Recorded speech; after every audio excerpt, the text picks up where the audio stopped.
Viral video di media sosial menceritakan pengantin wanita bernama Rika Amia yang meninggal dunia seusai pasangannya Nurkolik melakukan ijab kabul pada Kamis 5 Desember pagi.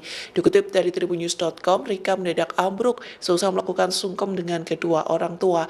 Rika dilarikan ke puskesmas Air Naninga, namun kondisinya yang semakin menurun. Lantas Rika dirujuk ke rumah sakit Panti Secantik Ginting, namun nyawanya tak tertolong sebelum mendapat penanganan. Detik-detik meninggalnya Rika ini dibagikan oleh fotografer di hari pernikahan mereka, yakni Angga Motret.